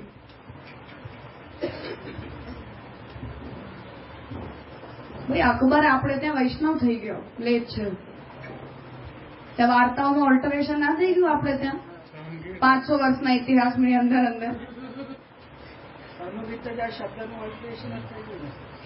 જે ગુસાઈજી પત્રની અંદર એ લખી રહ્યા છે કે મ્લેચ્છ સંસર્ગથી આપણે દૂર રહેવું જોઈએ. એમનો સેવક થઈને અકબર વૈષ્ણવ થઈ ગયો પુષ્ટિમાળજી. આપણી વાર્તા તો એવું લખે જ છે ને. એમનું સેવક કેમ તાજબીબીની પુષ્ટિ માર્ગી થવામાં કોઈ પ્રોબ્લેમ નથી. આ થઈ શકે અકબર. પણ આપણી વાર્તા એવું જ કે છે કે નંદરાયજીના ઘરમાં ગોપ હતો, પછી ગાયનો વાળ એના મોઢામાં હાલી ગયો, એના પાપના સ્વરૂપમાં મ્લેચ્છ થઈ ગયો. દોસુવાન વૈષ્ણવની વાર્તામાં લખેલું છે આ. હવે કરો આ વાતને સિદ્ધ ને પુષ્ટિ માર્ગી થઈને તમારા માટે જો એ વાર્તા પ્રમાણ છે, શાસ્ત્ર પ્રમાણ છે, કયા કોઈ જમાનામાં થઈ ગયું હશે ઓલ્ટરેશન? હા, ઔરંગઝેબ શ્રીનાથજીના મંદિરની ઝાડુ પાડે છે. ભાઈ ઔરંગઝેબની દાઢી જ નથી એટલી કોઈ દિવસ. એટલે ઔરંગઝેબથી ભાગીને શ્રીનાથજીને આપણને જતીપુરાથી દૂર પધરાવવા પડ્યા. હવે પછી કે ના, એને તો બુદ્ધિ સુધરી ગઈ. પછી આકાશથી ઉડીને આગ્રાથી નાથદ્વારા આવ્યો. ભાઈ નાથદ્વારાનો જમાનો જ નથી. ઔરંગઝેબ મરી ચુક્યો છે નાથદ્વારા આવ્યા ત્યાં સુધી. નાથદ્વારામાં બાદશાહની સવારી નીકળે દ્વિતીય પાટોત્સવના દિવસે. હા હા હા, એને હાથમાં ઉપર લઈને આવે ઔરંગઝેબને. પછી શ્રીનાથજીના મંદિર ઉપર આવે, પછી પોતાની દાઢીથી શ્રીનાથજીની હોલીનો રંગ સાફ કરે, પછી મંદિરની ધોલાઈ થાય. ઔરંગઝેબ તિલક લગાવીને પુષ્ટિ માર્ગી તિલક લગાવી ધોતી બંડી. અરે તો હિન્દુ યુવા સંગઠન વાળાઓને કહી દો, વિશ્વ હિન્દુ પરિષદને કહી દો, પુષ્ટિ માર્ગની થૂથું સિવાય કાંઈ ના થાય આનો પરિણામ. અકબરે આપણો ફેવર કર્યો, એને પોતાના સ્વાર્થથી કર્યો.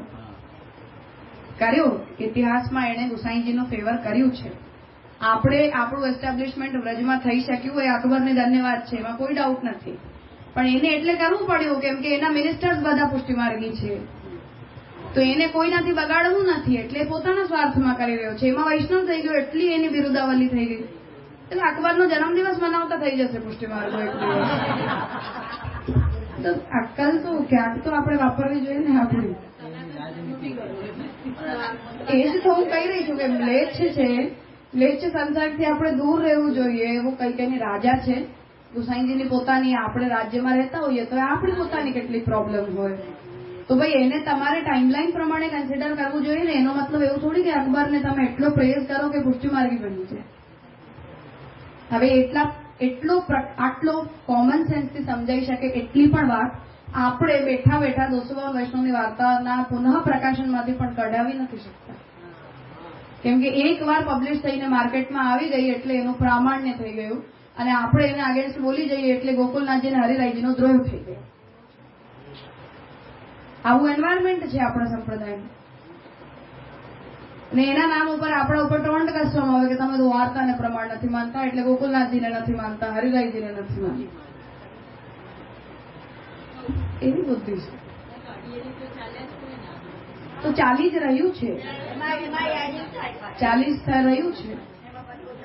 એટલે જ કહું છું કે માનું પુનઃ પ્રકાશન થાય પુસ્તકનું, એમાં બ્રજભાષામાં એક લાઈન એડ કોણ ના કરી શકે? હું પણ કરી શકું, એડિટર હું છું. પછી ચલાવો હોય ને. અરે હવે એકનું એસ્ટાબ્લિશમેન્ટ આટલા વર્ષોમાં થઈ જાય, એ ભૂલને સુધારવા માટે ડબલ વર્ષો લાગે. એના માટે પછી એ જમાનાના વૈષ્ણવોના જેમ આપણી અંદર એવો દમખમ હોવો જોઈએ કે બધી કોપીઝ ને એ લોકો પકડીને બાળી કે એક કોપી જ આવી રેવી ના જોઈએ, સર્ક્યુલેટ જ ના થવી જોઈએ. હા, એવા પણ હતા વૈષ્ણવો, પણ બિચારાઓનું ચાલ્યું નહીં. એમણે એનું મિસપ્રિન્ટિંગ થઈ ગયું, એવા ટેક્સ્ટને પકડીને બાળ્યું કે એનો એક ફોટો બચવો ના જોઈએ, એનો કોઈ અંશ પણ ના બચવો જોઈએ કે એનાથી આગળ એ મિસ્ટેક કન્ટિન્યુ થતી રહે. પણ કોઈકના સ્વાર્થ બધાને એકબીજામાં લાગ્યા હોય, એમાં થઈ ગયું. હવે અકબર પુષ્ટિ માર્ગી છે. હવે અકબર પુષ્ટિ માર્ગી છે. એને નવનીત પ્રિયજીના દર્શન કર્યા છે. એને નવનીત પ્રિયજી અને ગુસાઈજી સાથે ઝૂલી રહ્યા છે એવા દર્શન થયા છે.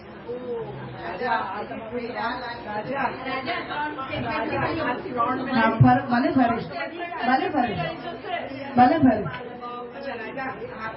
ભૂષાઈજીને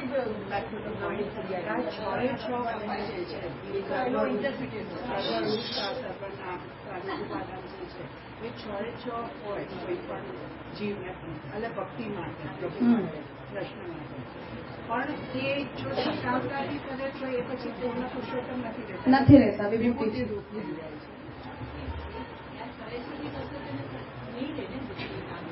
પણ ન હોય કોઈને અન્ડરસ્ટેન્ડિંગ, આ પુષ્ટિ માર્ગીઓ આખી દુનિયામાં મારા ઘટમાં વિરાજતા શ્રીનાથજી યમુનાજી મહાપ્રભુજી બોલી છેલ્લે મારા ભવના તાપ કટે. શું બોલો છો તમે? શું બોલી રહ્યા છો તમે? બુદ્ધિ તો ચાલવી જોઈએ કે નહીં, કે શું બોલી રહ્યા છીએ આપણે? મારા ભવના તાપ કટે એવી કોની આકાંક્ષા છે? મહાપ્રભુજી કહે છે સંસારી અસ્તુ ભજતે સદુરસ્તો યથાર્થ. તો તમે ક્લેશ માર્ગમાં ઉભા છો કે પુષ્ટિ માર્ગમાં ઉભા છો? તમને ક્લેશની ગતિ જોઈએ છે કે ભગવાનમાં ગતિ જોઈએ છે? તો ભવના તાપ કટે આવી તમારી આકાંક્ષા હોય તો કૃષ્ણ કૃષ્ણ જ નથી ને. દેવ બુદ્ધિથી કરો. બધા થોડવા છેલ્લે માંગણી જ કરે. ભાઈ આવું ઊંધું ચત્તું આપણે આપણા શબ્દોથી બોલી દઈએ, એ રેકોર્ડ થઈ જાય, આવતા જતા જ્યારે ને ત્યારે ટેપમાં વાજવાણી લાગી જાય, એમાં આપણો કોઈ ડિસ્ક્રિપ્શન જ નથી કે આવું આપણાથી બોલાય કે ના બોલાય, કે આ શબ્દો માર્ગીય સિદ્ધાંતને અનુરૂપ છે કે નહીં. અમુક જગ્યાએ ભક્તોના ભાવ સુધી બોલે કે ભવરો તાપનો અર્થ પાછો અલગ હોય. હા, પણ ઉનો સામાન્ય અર્થ મુક્તિ જ है. सामान्य अर्थ वो है कि हमारी जन्मों जन्म रही वो जो साइकिल है वो खत्म हो जाए. પણ એક ભક્ત તરીકે કોઈ गा रहे હોય. अरे पण वो आ अंडरस्टैंडिंग सार्वत्रिक नहीं है. सार्वत्रिक नहीं है, वो बात अलग है. अपने उनने ऐसा नहीं मानना चाहिए ऐसा ही है. ગાંધીજી કરીએ ને એમાં પણ 2 લાઈન વધારે બધા એડ કરી દીધી છે, પાછળની એડ કરી કાઢી છે. હું એ જ કહું છું કે એવું તો કરવું મજાકની વાત છે. યમનાષ્ટક કરો ને યાર, એના કરતા યમનાષ્ટક ઓછું પડે છે આપણને. યમનાષ્ટપદી છે ગોસાઈજીને લખેલી, એ કરો. કેટલા વખત પહેલા એવું નક્કી કરેલું કે મહાપ્રભુના સિદ્ધાંત સિવાય અત્યારના આધુનિકોનું કોઈનું કશું જ નહીં માનવું, કારણ કે કશું ને કશું મિશ્રિત થયેલું છે. મહાપ્રભુજીના સિદ્ધાંત કેટલા વખત પહેલા પછી આપણે સિદ્ધાંત તરફ મળ્યા. તો હવે અહીંયા એ કહી રહ્યા છે કે આ વાત મહાપ્રભુજી જે કહી રહ્યા છે નિબંધમાં એ ગીતાથી આવી રહી છે. તો હવે મહાપ્રભુજીના વાક્યો ડેફિનેટલી બધા માટે પ્રમાણ નથી, પણ ગીતા વાક્યોના પ્રામાણ્યના વિષયમાં કોઈને સંશય નથી. તો જો અમે ભક્તિની આનંદ રૂપતા કહેતા હોઈએ, બ્રહ્મધર્મ રૂપતા કહેતા હોઈએ, તો એ ગીતાજીમાં જો ભગવદ આજ્ઞા જ હોય તો હવે કોઈને એમાં પ્રોબ્લેમ ના રહેવી જોઈએ. છેલ્લું રહી ગયું એટલે મને સમજ પરમ દાતૃત્વેથી વા શંકર આપ શું બોલ્યા ફરી? શ્રી કૃષ્ણસ્ય પરબ્રહ્મત્વે પરમદેવત્વે પરમફલદાતૃત્વેપી વા શંકા એવ ન ઉદિતા ઇતિ તથાહિ. કે આટલું આપણે મહાપ્રભુજીના વચનોથી કૃષ્ણ પરબ્રહ્મ છે આવું સિદ્ધ કરી દીધું, પણ એનાથી મૂળ શંકાનું નિરાકરણ ના થયો કે તમારી ભક્તિમાં આનંદ ધર્મ રૂપતા છે કે નહીં. એટલે હવે કૃષ્ણનું પરબ્રહ્મત્વ સિદ્ધ કર્યા પછી કૃષ્ણ પરગ પુષ્ટિ ભક્તિમાં આનંદ ધર્મ રૂપતા છે એને સિદ્ધ કરવા માટે આગળ ગીતાજીના વચનો આવી રહ્યા છે. મામ ચયો અવ્યભિચારેણ ભક્તિ યોગેન સેવતે સગુણાન સમતીત્ય એતાન બ્રહ્મ ભૂયાય કલ્પતે બ્રહ્મણો હિ પ્રતિષ્ઠાહમ અમૃતસ્ય અવ્યયસ્ય ચ શાશ્વતસ્ય ચ ધર્મસ્ય સુખસ્ય એકાંતિકસ્ય ચ. તો હવે અહીંયા ભગવાને કહી રહ્યા છે કે જે વ્યક્તિ અવ્યભિચારી ભક્તિ યોગ દ્વારા મારું સેવન કરે છે એ વ્યક્તિ આ બધા ગુણોને પાર કરીને, એટલે ત્રિગુણોને પાર કરીને બ્રહ્મભૂતતાને પ્રાપ્ત કરે છે. અને એ બ્રહ્મભૂતતા કોની છે? તો ભગવાનની પોતાની છે. એમાં ભગવાને કહી રહ્યા છે કે બ્રહ્મણોની પ્રતિષ્ઠા અહમ, કે એ બ્રહ્મના રૂપમાં તો મારી જ પ્રતિષ્ઠા છે. એટલે હવે શાખારુંદતી ન્યાયવાળી પ્રોબ્લેમ ના હોવી જોઈએ કે બ્રહ્મ બીજા અને કૃષ્ણ બીજા.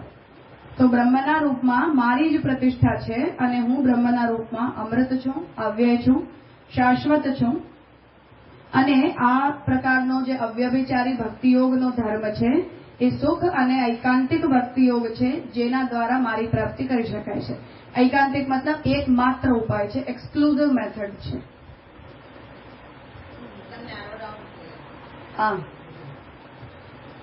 આગળ બીજું વચન આપી રહ્યા છે. યો મામ પશ્યતિ સર્વત્ર સર્વમ ચ મયી પશ્યતિ તસ્ય અહમ ન પ્રણશ્યામી સચ મે ન પ્રણશ્યતિ. જે વ્યક્તિ મને સર્વત્ર બ્રહ્મ બુદ્ધિથી જોય છે, સર્વાત્મ ભાવ બુદ્ધિથી જોય છે અને મને જ બધાની અંદર પણ જોય છે, એટલે અન્વય અને વ્યતિરેક બંને થવો જોઈએ. ઠીક છે? તો ભગવાન જ બધું બન્યા છે, આ એક બાજુથી છે, અને બધું ભગવાન જ બન્યા છે, આ બીજી તરફથી છે. તો અન્વય અને વ્યતિરેક બંનેથી આ દ્રષ્ટિ હોવી જોઈએ, કેમ કે એનાથી લક્ષણ સિદ્ધિ છે. તાત્પર્ય એ છે. તો યોમામ પશ્યતિ સર્વત્ર, જે મને બધી જગ્યામાં જોઈ છે, સર્વમ જ મયી પશ્યતિ, અને આ બધું મારામાં છે એવું પણ જોઈ છે. કેમ કે એની અંદરથી પછી નહીં તો કાર્યકારણ વાળી ઉલટી સુલટી પ્રોબ્લેમ ક્રિએટ થાય. અન્વય અને વ્યતિરેક બંનેને તમે એસ્ટાબ્લિશ ન કરો તો મયી પશ્યતિ તસ્ય અહમ ન પ્રણશ્યામી, એ જીવને હું છોડતો નથી. સચ મેં ન પ્રણશ્યતિ, અને એ જીવ મને પણ નથી છોડતો. અગેન આમાં પણ અન્વય વ્યતિરેક છે. તમે ભગવાનને છોડી દીધા તો ભગવાન ના તમે કોઈને પકડી રાખે. તો બંને બાજુથી એ હોવું જોઈએ. આપણે પણ ભગવાનને ના છોડવા જોઈએ અને ભગવાન પણ આપણને ના છોડે. સર્વભૂત સ્થિતમ યોમામ ભજતી એકત્વમાં સ્થિત, બધા જ ભૂતોની અંદર જે હું રહેલો છું એને એકત્વમાં સ્થિત, જે હું જ એકલો આ બધાની અંદર સ્થિત રહેલો છું એને જે ભજે છે. સર્વથા વર્તમાનોપી સયોગીમય વર્તતે, એ વર્તમાન હોવા છતાં પણ એટલે જીવન મુક્તની અવસ્થામાં પણ એ જીવ મારી અંદર છે એવું સમજવું જોઈએ. આસ્કરન રાજાની જેમ. તો એમણે દેહ ત્યાગ કરીને વૈકુંઠમાં નથી જતા રહ્યા. હજી આપણને હાલતા ચાલતા સામાન્ય મનુષ્યની જેમ એ વ્યક્તિ દેખાઈ રહ્યો છે, છતાં પણ એવું જ માનવું જોઈએ કે એનો વ્યવહાર મારામાં ચાલી રહ્યો છે, સંસારમાં નથી ચાલી રહ્યો. રાજા 30 અને 31 વચ્ચે 28 નથી. હા, 28 અને 31. 30 અને 31 ઓ હા, તો પ્રિન્ટિંગ મિસ્ટેક છે. 30 અને 31 શ્લોક નંબર છે. સર્વથા વર્તમાનોપી એટલે સંસારમાં વ્યવહાર્યમાણ હોવા છતાં પણ મારામાં જ વ્યવહાર્યમાણ છે એવું માનવું જોઈએ. આગળ પણ એક શ્લોક નંબર પર મિસ્ટેક. હા, તો જ્યાં હોય ત્યાં જેને ખબર હોય તો સુધારી લેજો. કોઈને મૂળ વચન ગોતું હોય તો એને તકલીફ ના થાય. આપણે પૂર્વ પક્ષમાં ભાગવત પુરાણનું જે વચન હતું ને, અજયા કથમ, એમાં 3-7-5 લખ્યું છે અને 3-7-4 છે.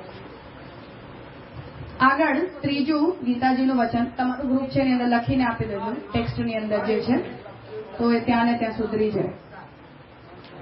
તો કામૈઃ તૈઃ તૈઃ રત જ્ઞાનાઃ પ્રપદ્યન્તેન્ય દેવતાઃ.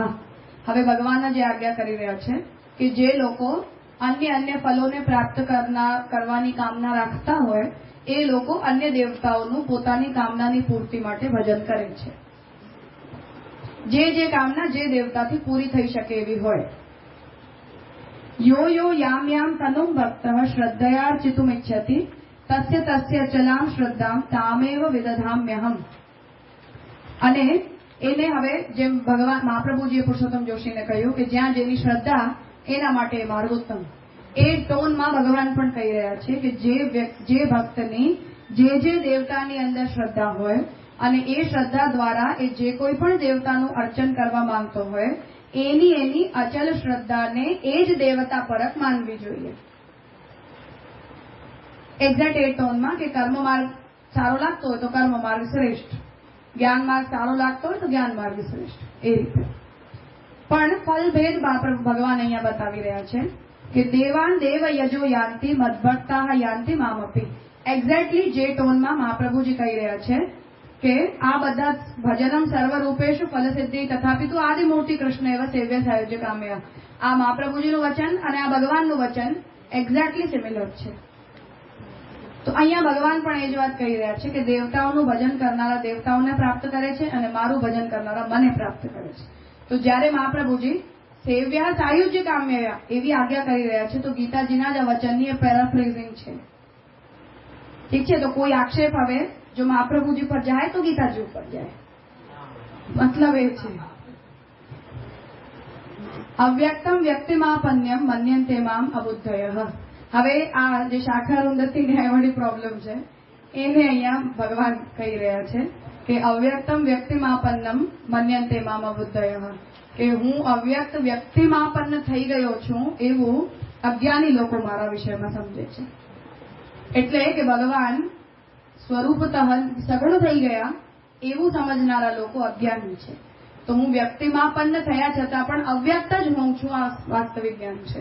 તો રૂપ ધારણ કરવાથી ભગવાન સગુણ નથી થતા, એટલે સગુણ રૂપોનું ભજન શાખારુંધતિ ન્યાયથી બ્રહ્મ ભજન નથી, આવું ના કહી શકાય.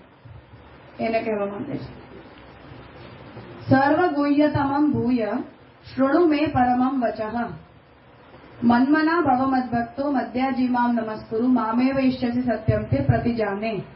એટલે ફલ શું થયો આ બધી અન્ડરસ્ટેન્ડિંગનો કે મને સર્વ ગુહ્યતમ જેટલું જ્ઞાન છે એ હું અર્જુન તને કહી રહ્યો છું કે મારામાં મન રાખનારો ભક્ત મારો ભક્ત છે.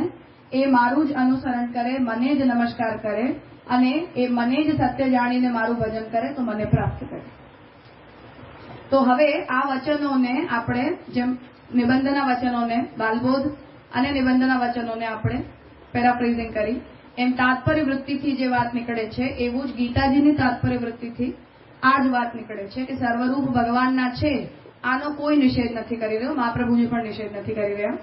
સર્વ સાધન રૂપ સર્વ ફલરૂપ ભગવાન જ બને છે, આનો પણ નિષેધ મહાપ્રભુજી પણ નથી કરી રહ્યા, ગીતા પણ નથી કરી.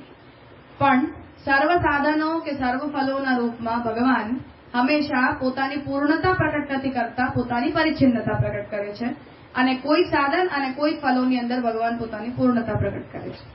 એટલે જેમને પરિચ્છિન્ન ખંડિત ફલની આકાંક્ષા હોય એમણે ભગવાનના એવા રૂપોનું ભજન કરવું જોઈએ અને જેને અખંડ ફલની આકાંક્ષા હોય એણે મૂળ રૂપનું સાયુજ્ય કામનાથી ભજન કરવું જોઈએ. એટલે હવે જે હરિવિષયિકા ભક્તિ છે એ જ આનંદ ધર્મભૂતા સિદ્ધ થશે.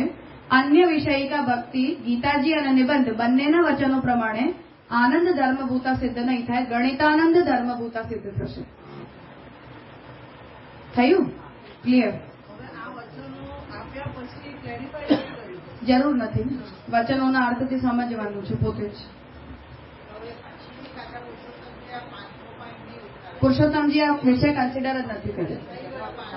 હા, તો એની શ્યામકાકાજી એટલે સ્વતંત્ર વ્યાખ્યા કરી દીધી છે કે હરિભક્તિમ નુમઃ, આવું પુરુષોત્તમજી હરિ વિશેષણનો, કેમ કે એ ગુસાઈજીની જેમ તદ અનુગ્રહિક લભ્યામ ભક્તિમ નુમઃ આવું પણ કહી શકતા હતા.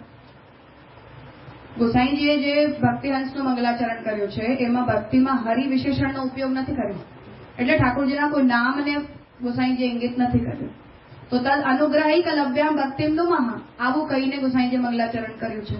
તો પુરુષોત્તમજી પણ તદ અનુગ્રહિક લભ્યામ ભક્તિમ નુમઃ આવું કહી દેતા, હરિભક્તિમ નુમઃ એવું કેમ કહ્યું? એના પાછળ બધું વિચાર.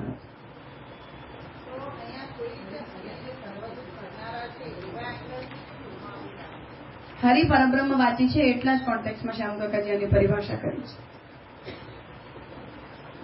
તો તાત્પર્ય એ છે કે હવે જે મુદ્દાની વાત થઈએ કે જે ચાર વિશેષણોને આપણે ઘટિત કરવા માંગી રહ્યા છીએ એ અન્ય દેવ પરક ભક્તિમાં ઘટિત નથી કરવા માંગી રહ્યા, એક વાત. બીજી, કૃષ્ણની પણ દેવ બુદ્ધિથી જે ભક્તિ કરવામાં આવે છે એમાં પણ આ લક્ષણોને અમે ઘટિત નથી કરી રહ્યા.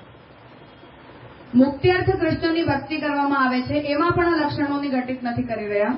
નિરુપાધિક ભક્તિ કૃષ્ણની જે કરવામાં આવે છે પરબ્રહ્મ બુદ્ધિથી એમાં જ કેવલ આ ચાર વિશેષણો ઘટિત થશે, અન્ય ક્યાંય નહીં થાય.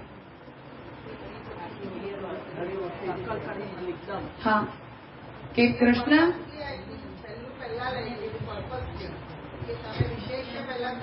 હા હા. તો હવે આ હરિવિષયિકા જે ભક્તિ છે એના જ ઉપર આ ચાર વિશેષણોને ઘટિત કરવાનો પ્રયાસ છે. એટલે બીજો બધો સાફ કરી દો કે અન્ય દેવતાઓની વાત નથી કરવાની, એમની ભક્તિઓમાં આ લક્ષણ જશે નહીં, કેમ કે ત્યાં આનંદ ધર્મભૂતા નહીં થઈ શકે, ગણિતાનંદ ધર્મભૂતા જશે. સેમ વે હરિભક્તિમાં પણ જો સગુણતા છે કોઈ પણ પ્રકારની ભક્તના ભાવમાં તો પણ એ આનંદ ધર્મભૂતા નથી. એટલે પછી એ ભગવાનની પ્રોબ્લેમ નથી, એ ભક્તની પ્રોબ્લેમ છે.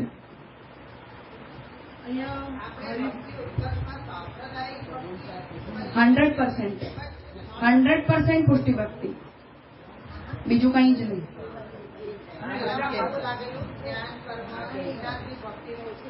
કેવલ પુષ્ટિ ભક્તિ, કેમ કે કેવલ એટલી જ પુષ્ટિ ભક્તિને રસ કહેવામાં પણ પુરુષોત્તમજીનો તાત્પર્ય છે. સગુણ ભક્તિ તો રસજનિકા હોઈ જ નથી શકતી, તો ભક્તિ રસત્વ પણ કેવલ પુષ્ટિ ભક્તિમાં પરિવર્તિત છે. એટલે ભક્તિઉત્કર્ષ પણ ખાલી પુષ્ટિ ભક્તિની વાત થઈ રહી છે, અન્ય કોઈ ભક્તિના પ્રકારને અહીંયા નથી કન્સિડર કરવા.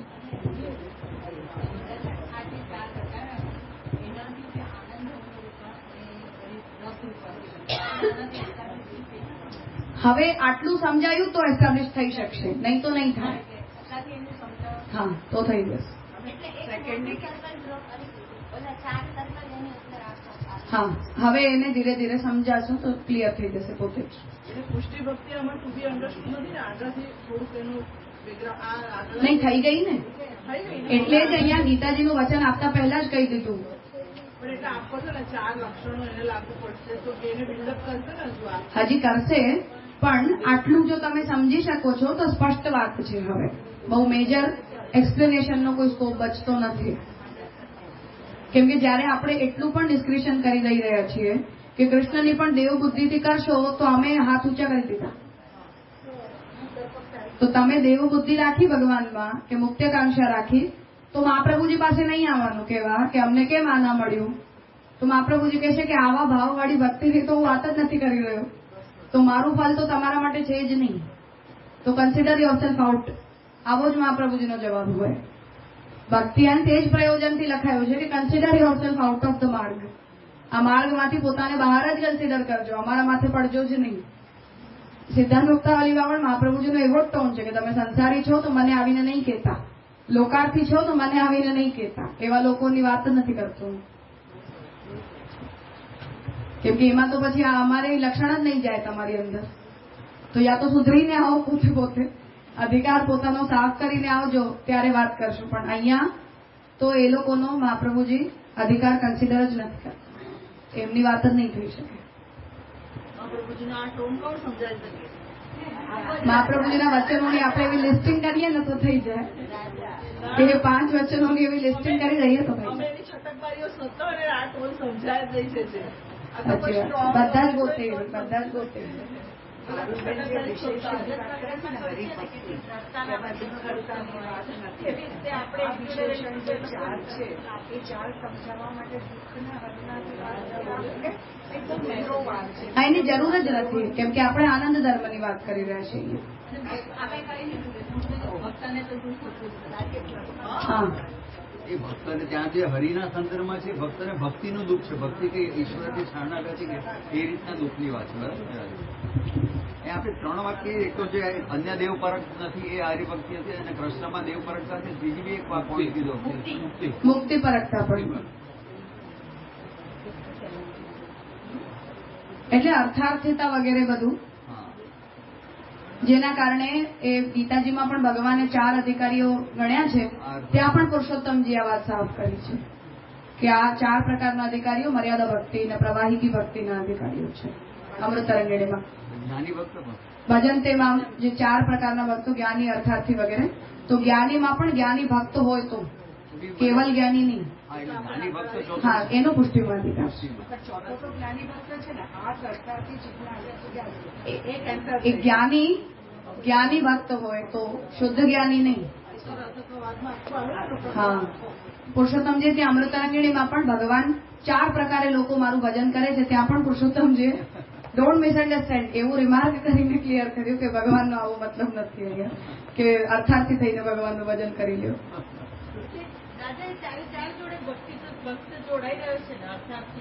જોડાઈ જ રહ્યો છે, પણ એ પ્રાવાહિક ભક્ત જોડાઈ રહ્યો છે, મર્યાદા ભક્ત જોડાઈ રહ્યો છે. એ વાતમાં કોઈ બેમત નથી. પ્રાવાહિકી ભક્તિ કરવી છે તો કરો, ના થોડી પાડી છે કોઈએ. મર્યાદા ભક્તિ કરવી છે તો મહાપ્રભુજી ના નથી પાડતા. અહીંયા આવીને ન કરો, પોતાની જગ્યા ઉપર જઈને કરો.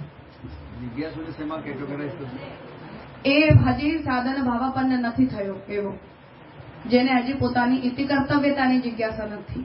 નથી જ ડેફિનેટલી નથી.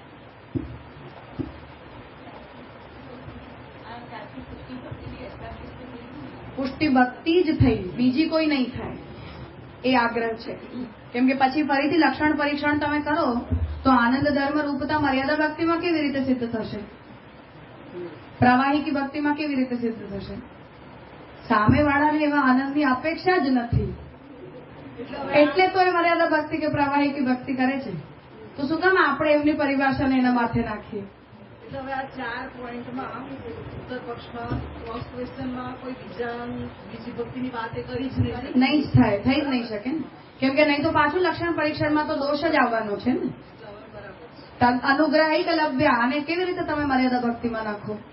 સામાન્ય અનુગ્રહથી તદ લભ્ય અને વિશેષ અનુગ્રહથી પુષ્ટિ ભક્તિ લભ્ય, એવું જ ડિફરન્સ કરવું પડે ને.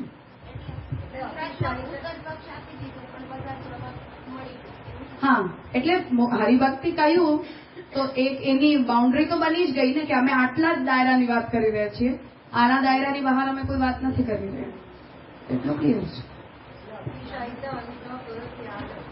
હા, કેમ કે નહીં તો સામાન્ય અનુગ્રહથી પ્રત્યેક દૈવી જીવ ઉપર છે ને, એમાં અતિશયિત અનુગ્રહની ક્યાં જરૂર છે? તો દૈવી જીવ તયા વરણ જ સામાન્ય અનુગ્રહ છે ને. મુક્તિ અધિકારી ઉપર પણ એટલો અનુગ્રહ તો છે જ કે જન્મ મૃત્યુના ચક્રથી તો તમને ભગવાન કાઢી જ રહ્યા છે એટલીસ્ટ. ઠીક છે. આ સ્કિલ લક્ષણ પરીક્ષણની છે. તમે એનું ઊંધું કરીને જુઓ. માનો હરિભક્તિના બદલે તમે કોઈ બીજો શબ્દ યુઝ કરી લો અને હવે એ 4 વિશેષણોને એમાં ઘટિત કરો. દેવભક્તિ કરી દો તો આગળ પ્રોબ્લેમ થઈ ગઈ ને. તો લક્ષણ પરીક્ષણનો ફાયદો છે. ન્યાયની જે આ ઇન્સાઇટ છે ને, એને એટલે જ બધા આચાર્યોએ એપ્રિશિએટ કરી છે કે તમે બહુ પ્રિસાઇઝ ચાલો છો. મેથેમેટિક્સની જેમ કે 1+1 જે છે એ 2 સિવાય કાંઈ નહીં થાય. એટલા પ્રિસાઇઝ એ લોકોએ આ પ્રોસિજર એસ્ટાબ્લિશ કરી છે. એટલે બધા જ લોકોએ એમની પ્રોસિજરને ઘણું માન આપ્યું છે કે આ તમારી ઇન્સાઇટ બહુ સારી છે કે તમે કોઈ પણ લક્ષણની અંદર એક પણ શબ્દનો 19-20 ફેરફારને સ્વીકારતા નથી. એ ભાગત્યાગ લક્ષણોવાળી મહાપ્રભુજી પણ એટલે જ એટલા કડક બને છે આ વિષયમાં. અને શંકરાચાર્યજી ઉપર મહાપ્રભુજીનો ગુસ્સો કયો તો ગુસ્સો કે પ્રેમ કયો તો કે whatever word you use, પણ એ મહાપ્રભુજીને એટલે જ છે કે આટલા બધા 19-20 કરીને તમે ક્યાંના ક્યાં નીકળો છો. પણ ભાઈ આ બધી એવી જ તો પ્રક્રિયાઓ છે ને કે લક્ષણ પરીક્ષણ ક્યાં થયું આની અંદર? તાત્પર્ય વૃત્તિ ના થઈ, લક્ષણ પરીક્ષણ ના થયું તો પ્રોબ્લેમ જ થઈ ને. પાછી સૌથી મોટી પ્રોબ્લેમ એ છે કે શાંકર મતમાં શંકરાચાર્ય જેટલા પણ હોય 1 થી 1 મૂર્ધન્ય નહીં આવી. તો ન્યાયની પ્રોસિજરને તમે એટલી બધી એક્સેપ્ટ કરો તોય તમને વાક્યાગ લક્ષણ કેવી રીતે એક્સેપ્ટેબલ થઈ જાય? હમણાં પણ શૃંગેરી પીઠના શંકરાચાર્ય છે, મૂર્ધન્ય નહીં આવી. ન્યાયમાં એમની બેજોડ પકડ છે, તોય તમે વાક્યાગ લક્ષણ ચલાવી લો. ચલાવે ને બધું જસ્ટિફાય કરે. આ સિદ્ધ પણ કરી વાત છે. ખાલી ચલાવવું અલગ વસ્તુ છે, પણ કેટલું આમ ડેકોરેટેડ ફોર્મમાં ફોરમમાં એ જસ્ટિફાય કરે. આપણે હમણાં 1+1 જેટલું આપણું માઇન્ડસેટ છે એવું થયું ને, તો આપણે પ્રકારમાં તો કેવું કહી કહીએ છીએ કે પ્રતિનિધિ જે મળે એમાં આપણે ચલાવીએ છીએ. ફોર એક્ઝામ્પલ જૈનનો ઉપવાસ હોય એ લોકો કેટલા ફિક્સ હોય, આપણું ફ્લેક્સિબલ ક્યાં આવે છે? 1+1 ક્યાં લગાડીએ આપણે? પરિભાષામાં 1+1 જ લગાડીએ છીએ. એ છૂટ એટલા માટે છે કેમ કે ભાવમાં 1+1 નથી થતું. ભાવ 1+1 = 2 જ છે. ભાવની અંદર તમે 2.1 થઈ જાઓ તો it is a big deal. એ તો આપણને પણ નહીં ચાલે. પણ ક્રિયા કેમ કે ભાવનો અનુભાવ છે એના કારણે ભગવાન આપણી ક્રિયાઓમાં 19-20 થઈ જાય તો એ આપણા ભાવને કન્સિડર કરી લે કે એનું ઇન્ટેન્શન ખરાબ નહીં હતું, થઈ ગયું એનાથી સમહાવ. એમાં આપણે પુષ્ટિ ભક્તિના લક્ષણની અંદર આપણને જેમ ગુસાઈજી લક્ષણ કેવું બનાવી રહ્યા છે ભક્તિનું, તદનુગ્રહિક લભ્યા ભક્તિ, કે તંત્ર, અર્ચન, દીક્ષા વગેરેથી અસ્પૃષ્ટો યો રમતી. તો 1+1 = 2 છે. બિલકુલ અસ્પૃષ્ટ મતલબ ગંધ માત્ર પણ અસ્પૃષ્ટ નહીં. તમને સ્પર્શ નથી જોઈતું અમને બિલકુલ. અહીંયા તંત્ર ભક્તિનો અમને સ્પર્શ નથી જોઈતો, દીક્ષાર્ચન પદ્ધતિનો અમને સ્પર્શ નથી જોઈતો. એવા અસ્પૃષ્ટો યો રમતે એવું કૃષ્ણનું લક્ષણ બનાવી રહ્યા છે ગુસાઈજી.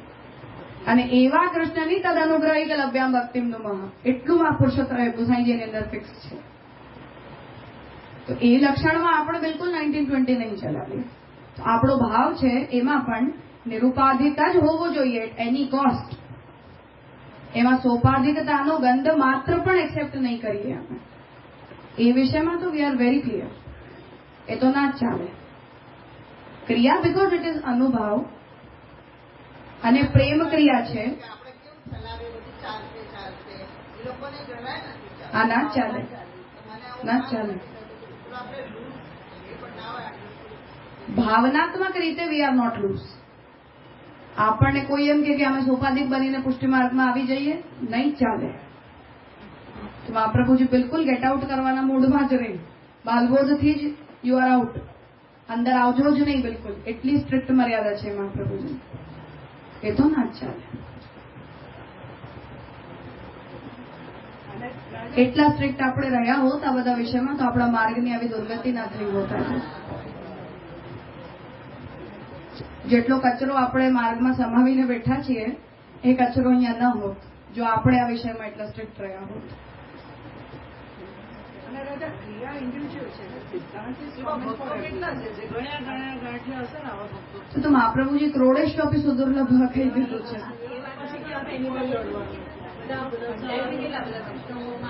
પણ એ જે મહાપ્રભુજીની નિબંધમાં કેવી કેર છે કે આનો ઉપક્રમ હું એટલે કરી રહ્યો છું કે તમે લોકો માયાવાદને પોતાનો વાત સમજીને એમાં ઘૂસી ના જાઓ. તો આપણને એ લોકોને અહીંયા આવ્યા પછી પણ ભગવાન નથી જ મળવાના, એમાં કોઈ ડાઉટ નથી. એ ગળામાં ઘંટી પહેરીને ફરવાથી એ લોકોને થોડી કૃષ્ણ મળી જવાના છે. પણ એક સંપ્રદાયનો કચરો છે ને, તો કોઈ સારો પણ બિચારો એ લોકોની પાછળ ભોગવે દુસંગના કારણે. સંપ્રદાય જે છે એનું પિક્ચર દુનિયાની સામે એવું ગંદુ પબ્લિશ થાય, પોર્ટ્રે થાય ને આવા બધા ગ્રંથોની અંદર આવા અનનેસેસરી ઓલ્ટરેશન્સ થાય. એ જાતનો જે નેગ્લિજિબલ બગાડ છે એનાથી આપણો કન્સર્ન છે, જે બગાડ મહાપ્રભુજીને માયાવાદના હોવાથી લાગતું હતું કે ક્યાંક દૈવી જીવ જેનો અધિકાર ભગવાનને પ્રાપ્ત કરવામાં છે એ માયાવાદીના સંઘમાં આવીને ને ક્યાંક પાછો એમાં વહી ના જાય. એટલે મહાપ્રભુજી કહે છે કે એટલે તો હું આ નિબંધનું લેખન પ્રારંભ કરી રહ્યો છું. બાકી કન્સર્ન એ વિષયમાં છે જ નહીં કે જેનો અધિકાર છે તો ગમે તેમ કરીને પહોંચી જ જવાનું છે. તમે નહીં કહો તોય પહોંચી જશે, એને કોઈ નહીં મળે તોય પહોંચી જશે. પણ કચરાને સાફ તો કરવો જ પડે. એ લોકો નથી પહોંચવાના એ વિષયમાં પણ આપણને કોઈ ડાઉટ નથી. ઠીક છે. તો અહીંયા આ હરિભક્તિ વિષયમાં જે શ્યામકાકાજીનો ઉપક્રમ હતો વિશેષને સમજાવવા માટે એ અહીંયા ટીકામાં સંપન્ન થાય છે. હવે પુરુષોત્તમજીનો આનંદ ધર્મ ભૂતા ત્યાંથી જે ઉત્તર પક્ષ છે એ અને પછી એની ઉપર શ્યામકાકાજીની ટીકા એને આપણે બપોરના સત્રમાં શરૂ કરીએ. 4 વાગે સ્ટાર્ટ કરશું.